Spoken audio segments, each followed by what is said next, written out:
Shalom, salam makan sehat. Ya, pada video sebelumnya telah dipaparkan bahwa Yesus Kristus satu-satunya jalan. Itu bukan klaim yang tanpa dasar, saudara. Namun, dibuktikan oleh fakta sejarah dan disaksikan oleh banyak saksi. Nah, kalau Yesus Kristus satu-satunya jalan keselamatan, lalu bagaimana caranya atau prosesnya itu bisa terwujud atau bisa terjadi? Ingat ya, Allah itu maha adil. Jadi setiap pelanggaran ada sanksinya.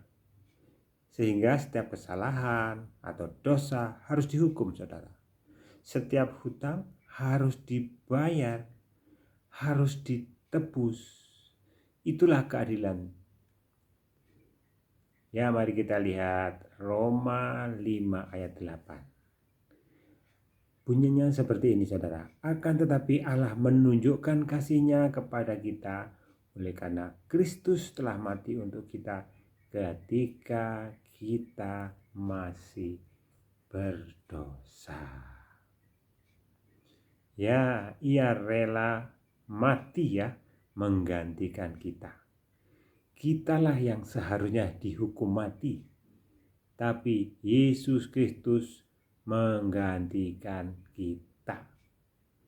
Dan hanya Yesus Kristuslah yang layak atau yang bisa menggantikan kita. Mengapa demikian, saudara?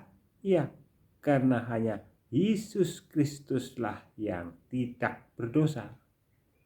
Ya, tidak bisa orang berdosa menebus orang berdosa.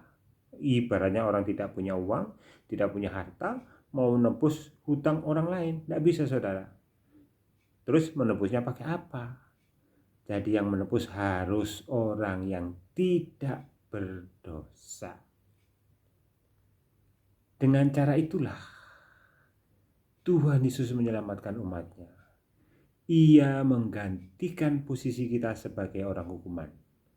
Nah, inilah yang disebut pertukaran ilahi, divine exchange, saudara.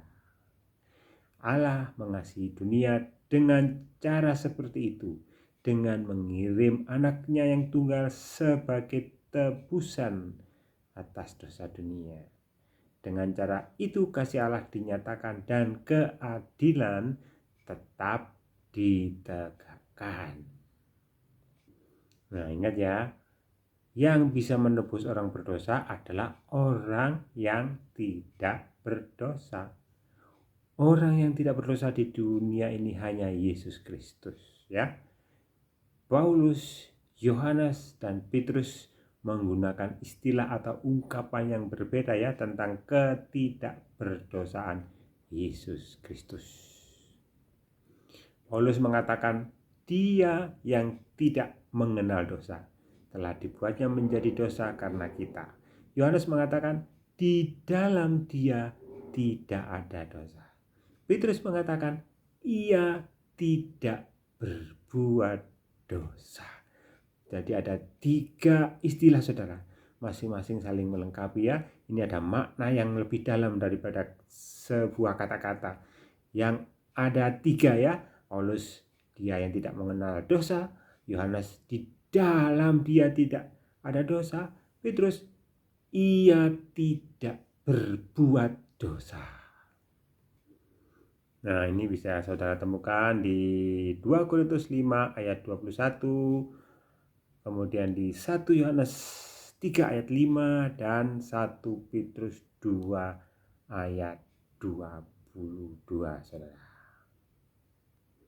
Tadi dikatakan yang bisa menebus orang berdosa, yang bisa menebus dunia ini adalah orang yang tidak berdosa, dan itu hanya Yesus Kristus.